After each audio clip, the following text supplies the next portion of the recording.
Every Friday in the summer, the sleepy citizens of Ferrara, Italy spend their morning meandering about a marketplace in the city square.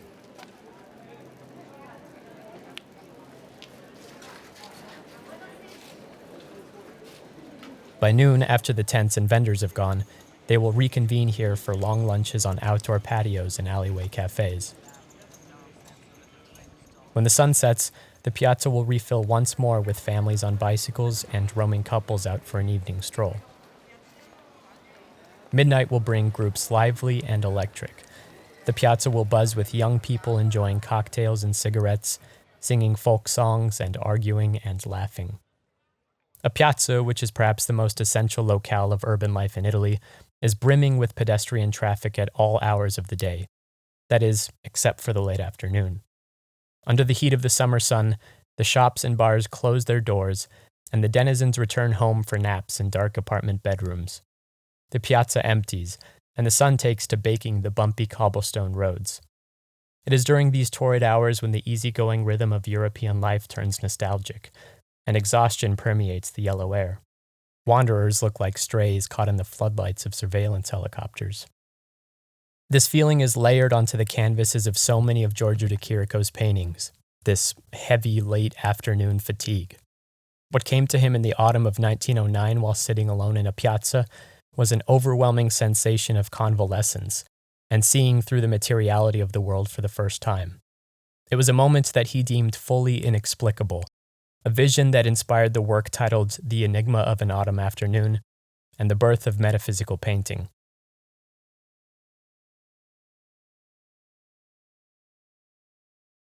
Giorgio de Chirico was born in the summer of 1888 in Volos, Greece, surrounded by myth and the sea.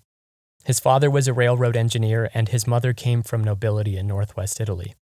Soon after his birth, the family relocated to Athens, and Giorgio carried out his studies of engineering and fine art at the Polytechnic Institute. The Greek capital, surrounded by classicism and antiquity, molded and directed his artistic sensibilities. After his father died in 1905, Giorgio moved to Munich to continue his study of painting.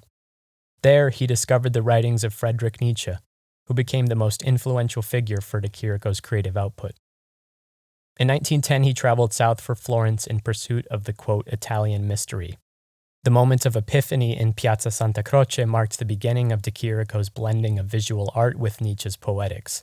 These paintings of piazzas, covered in elongated shadows and arcades rolling into illogical vanishing points, echo the sentiments of the German philosopher in a distinctly Italian setting. The Red Tower from 1913 is a favorite of mine from this series. Those haunting, late-afternoon shadows envelop the foreground, while a foreboding dark blue sky lingers behind a sun-drenched castle. Long road trips through the Midwest could provide similar vistas, with grain silos replacing the crenellated tower here. The melancholy of this painting is in its solitude. There are no people anywhere. There is only drowsiness and fatigue, which is heightened by a disregard for accuracy and perspective. De Chirico throughout the 1910s was exploring the metaphysical, or rather, all that lies beyond our visual fields and comprehension of knowledge. After a short trip to Turin during this time, Giorgio considered it an especially metaphysical Italian city in its architecture and layout. It was in this city, too, where Nietzsche went mad, and decades later, where Dario Argento filmed the cult classic Deep Red.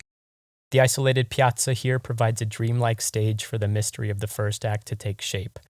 The statues and shadows recall de Chirico's early metaphysical paintings, as does the theme of the uncertainty in images, as expressed in this scene between the detective and a witness to a murder. Certe volte, quello che vedi realmente e quello che immagini si mischia nella memoria come un cocktail, del quale tu non riesci più a distinguere i sapori. Ma io ti sto dicendo la verità. No, Mark, tu credi di dire la verità e invece dici soltanto la tua versione della verità. A me accade spesso. Argento's homages to de Chirico show up again in Suspiria, when the spectral energy of a totally vacant piazza manifests as a malicious spirit. Then later, the power of images, and paintings in particular, is fully explored in the Stendhal syndrome. which takes its name from the dizzying effect a work of art can impose onto the psyche of an observer. I mention these films as more than just examples of reference. Like de Chirico's paintings, they tap into the supernatural, into the strange phenomena happening just beyond the limits of our faculties. In 1915, de Chirico was sent to Ferrara on military duty to be stationed at an infantry depot. Here, while battling a neurological disease, he developed a new motif that would become synonymous with his name. Considered by a contemporary art historian and critic Roberto Longhi a Frankensteinian monstrosity, the mannequin gave de Chirico a faceless surface to impose upon his metaphysical thesis. These figures also recalled the prosthetics built to hide the grotesque deformities brought on by trench warfare along the Western Front. It was here, in Ferrara, where de Chirico solidified his style and voice, and founded officially La Scuola Metafisica. Fellow artist Carlo Carrà was considered a co-founder of the movement before venturing off into futurism and experimenting with de Chirico's mannequin imagery along the way. Il Grande Metafisico from 1917 is another landmark piece for me. The verticality of the canvas intensifies the strange assemblage of geometric shapes. Shadows help frame the subject and guide the eye upward, landing on the faceless head of a disembodied mannequin perched on top. Works like this are a study in composition and form, on lines and on light. More than that, though, a painting like this is a testament to the power of the medium, its ability to bend logic and still be comprehensible and believable and effective. Despite its impossible angles and proportions, the structure is understood, and its presence evokes some terrible feeling of unease. The afternoon piazza returns again as a favorite setting, adding to the disquietude. De Chirico produced an outpouring of metaphysical paintings during this decade. Many of them recycle these geometric shapes, assembling them into conglomerates in cramped living spaces. Permeating throughout them is ancient Greek iconography, busts of demigods, Ionic columns, distant temples crumbling in time. Giorgio never strayed too far from the classicism that shaped his youth in Athens. Many of these pieces could double as vaporwave album covers, especially those from the neo-metaphysical era later in his life, when the artist returned to the imagery that brought his work international success. Part of this success abroad was the heralding of de Chirico's vision by the Surrealists. In 1924, after witnessing the dream of Tobias hanging in a gallery, André Breton composed the Surrealist Manifesto and champions the piece as an emblem of the movement. De Chirico, though, was antagonistic to the group. He was already moving into a new era of painting, leaving the metaphysical experiments behind for a return to the Baroque. His admiration for the masters like Bocklin and Velázquez pushed his studies towards classical painting and distanced him from modern art. In an essay on the material significance of oil paint, de Chirico launched polemics on his contemporaries for their laziness and amateur handling of their materials. He considered paint an extraordinary substance, one capable of connecting the artist to the universe and the space beyond imagination. Painting, to him, was analogous to the dichotomy of body and soul, and thus should be concerned above all with quality. Subject never mattered, only quality, and he attacked early and mid-20th century painters for lacking most in this department. De Chirico's contempt for modern art synchronized with his ironic and playful disposition. In interviews, he was not shy to boast about his successful paintings and how he held himself to high regard. Lei si considera un visionario, diciamo così. Sì, sarei anche visionario. Scusi se siamo un po' sullo scherzo, sull'ironia, ma vedo che lei è sempre così disposto a scherzare. A scherzare. Anche se poi non è... Scherzando dico la verità.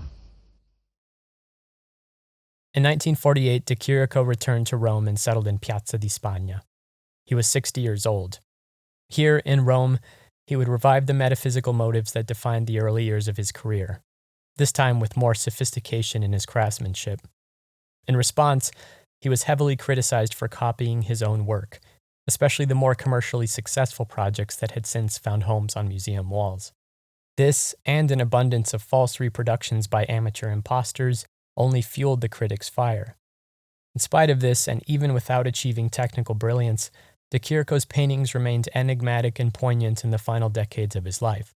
To him, they were still of the highest quality. In this neo-metaphysical era, mannequins took center stage in surreal piazzas. This piece here merges Greek column with human form, and slyly adds the Este castle of Ferrara to the horizon line. Other works from this period play more heavily with overlapping worlds, rooms full of de Chirico paintings, paintings within paintings, melting perspectives and objects and shapes. Complementing his artwork is a rich collection of poetry that he wrote throughout his lifetime. My favorite, titled Tezcatlipoca, reads like an excerpt from Cedric Bixler's Zavala's journal. Giorgio de Chirico died at age 90. His international fame brought him public attention in life, and the timelessness of his work keeps him immortal in death. Fatto. Quindi un altro lavoro finito. Sì.